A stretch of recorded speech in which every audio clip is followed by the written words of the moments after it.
સુરત એવી જગ્યાઓ છે કે જ્યાં દુર્ઘટનાઓ સર્જાઈ, પણ હવે કેટલાક કિસ્સાઓમાં નિશાંતભાઈ સફળતા મળતી ન હોય તેવું લાગી રહ્યું છે, કારણ કે આજના જે દ્રશ્યો આવ્યા એમાં જે જોડાવાના લોકો હતા એની પાંખી હાજરી જોવા મળી।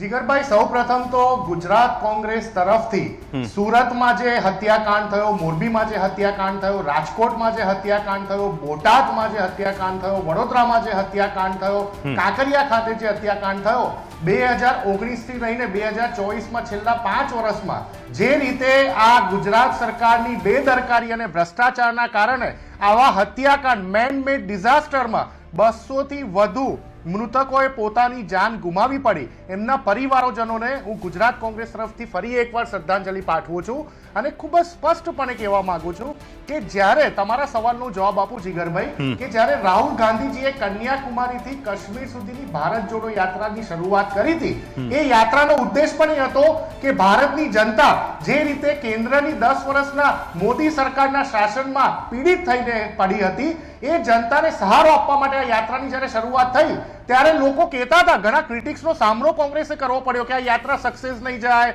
રાહુલ ગાંધીજી 25 કિલોમીટર પણ નહીં ચાલી શકે અને 4000 કિલોમીટર ચાલીને જ્યારે સ્વયંભૂ 2-2, 2.5 લાખ 3-3 લાખ લોકો યાત્રામાં દરરોજ જોડાતા ગયા, યાત્રા આટલી સક્સેસફુલ ગઈ। અત્યારની પણ આ ગુજરાતની જે ન્યાય યાત્રા છે 9 તારીખથી, એટલે કે આજે ક્રાંતિ દિવસની એની શરૂઆત થઈ છે, 15 દિવસની આ યાત્રા મોરબીથી ગાંધીનગર જેમ જેમ આગળ વધશે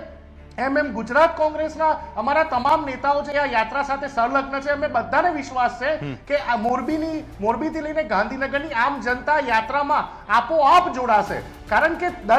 દરેક પરિવાર તમે જોઈ લો કે માત્ર મૃતકો નહીં પરંતુ સાથે સાથે આ રૂટના દરેક પરિવારમાં એક ક્રોધ છે, એક રોષનો માહોલ છે અને ગુજરાત કોંગ્રેસની મુહિમ તો ત્યારે જ સક્સેસ થઈ હતી જ્યારે રાજકોટ આટલી મેજોરિટીની સરકાર 161ની બહુમતીની સરકાર હોવા છતાં રાજકોટ સજ્જડ બંધ રહ્યું હતું। એટલે આ યાત્રાનો ઉદ્દેશ માત્ર ને માત્ર એક જ છે કે પીડિત પરિવારોને સરકાર ન્યાય આપે, જે ચમરબંધીઓને પકડવાની વાત હતી, ચમરબંધીઓને ફાસ્ટ ટ્રેક કોર્ટમાં સજા આપવાની વાત હતી, એ સજા એક પણ ચમરબંધીને થઈ નથી। ફાસ્ટ ટ્રેક કોર્ટના માધ્યમ દ્વારા સરકાર કેસ ફાસ્ટ ચલાવવાની મુહિમ હાથ ધરે અને આ તમામ લોકોને સજા મળે, આ ન્યાય યાત્રાનો માત્ર એક જ ઉદ્દેશ છે। એમાં જે લોકો જોડાશે એમનો સાથ સરકાર ઓફકોર્સ અમને જરૂરી છે, જે લોકો આમાં નહીં જોડાય